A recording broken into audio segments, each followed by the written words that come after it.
Добрый день, коллеги диджееводы. Сегодня хочу снять очень короткий клип. Клип, в принципе, с практическим советом и посвященный, в общем-то, такой, ну скажем, хронической болезни Dodge Journey. Притом эта хроническая болезнь связана, скажем, не с тем, что какая-то есть хилая конструкция или хилое техническое решение. Наоборот, она связана с решением, в общем-то, довольно нормальным и прогрессивным, в чем вы удивитесь, и речь пойдет о скрипах в двери Dodge Journey. Принцип болезни практически есть у всех машинах, у которых пробег больше 100 тысяч километров. Мы поговорим о методах устранения этого скрипа. А сейчас я хочу просто сказать, что меня навеяло. Я, в общем-то, по телефону рассказал своему другу, как убрать эти скрипы в дверях.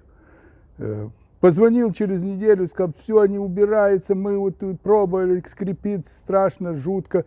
И, честно сказать, я решил вот поехать туда и посмотреть, почему же у него скрипят двери. Ну, а потом, когда я уже поехал, посмотрел, то понял, что нужно, наверное, и будет полезно снять вот этот примитивный фильм с примитивными советами и разобрать техническую конструкцию как раз одной из деталей двери, для того, чтобы понять, откуда же идут эти скрипы и как их устранить. Я в одном из клипов демонстрировал ширину открывания дверей у Dodge Journey, поэтому вы можете убедиться, что у меня двери не скрипят. Я их, этот недостаток устранил. Вот, пожалуйста, захлопывается легко, запросто. Вообще мне нравится конструкция вот, петель, ограничителя и изоляции, скажем, камер дверей всех Dodge Journey. Они, так сказать, надежные, выглядят надежно. Смотрите, вот какие петли мощные. Вот они верхняя, вот нижняя. А причина скрипов, вот она вся вот в этом механизме. Механизм ограничения открывания дверей. Как видите, он рассчитан на 3 уровня, на открытие 90 градусов. Вот сейчас он находится в этой позиции. Вот я перещелкнул его, вот видите, где-то примерно 70 градусов. Ну вот еще есть 30, и можно совсем приоткрыть. То есть здесь 4 позиции в этом механизме.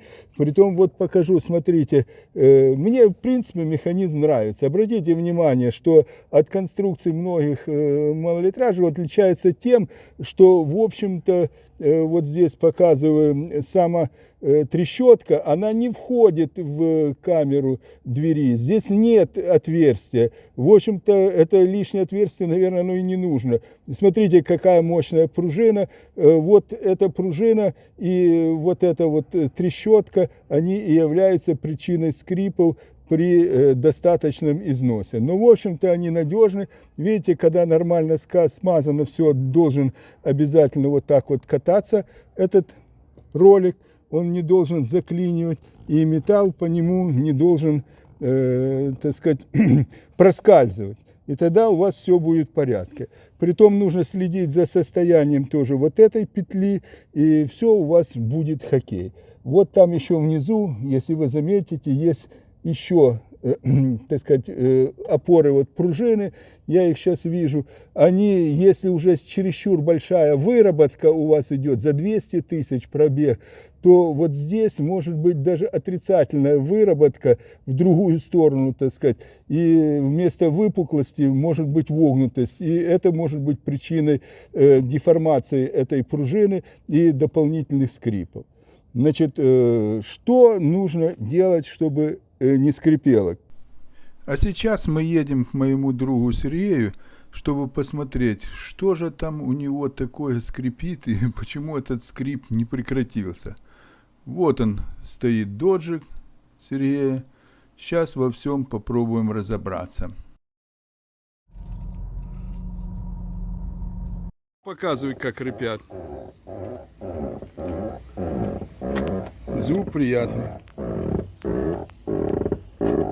Вот причина.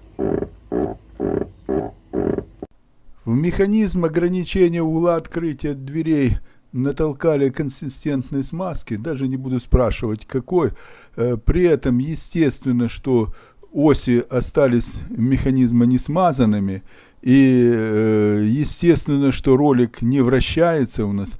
Более того, я уже вижу, что эта консистентная смазка смешалась с пылью и с песком, потому что, в общем-то, все это открыто, и только усугубило всю эту ситуацию. Вот так пользоваться консистентной смазкой, как пользовался мой приятель, наверное, неправильно. Поэтому правильнее всего воспользоваться силиконовым маслом, которое не разрушает краску, пластик, удаляет скрипы. Элементарно, в общем-то, нанести его в каждом положении двери, вот так вот, его изменяя от полностью открытых до полностью закрытых, на оси с роликом, который идет по трещотке, и на саму трещотку нанести, а также на пружину, побрызгать пружину тоже. Дать постоять минут 5, и после этого вы эти скрипы, если у вас нет, ну, скажем, фатального износа, забудете, ну, по крайней мере, я вам скажу, месяца на 2, на 3, как минимум. А то и на больше. У меня вот я уже после того, как провел обработку вот силиконовым маслом, то у меня они не скрипят уже больше 1,5 месяцев. Ну вот, собственно говоря, и все. И весь клип. Удаляйте скрипы в вашей двери, удаляйте правильно, не мажьте дверь солидолом, литолом, всякими прочими консистентными смазками, о которые вы потом будете мазаться при мытье машины и будете, так сказать, получите через 2 недели налет песка с маслом, так сказать. Друг мой устранил этой смазкой скрип ровно на 2 дня. Через 2 дня она у него начала скрипеть опять.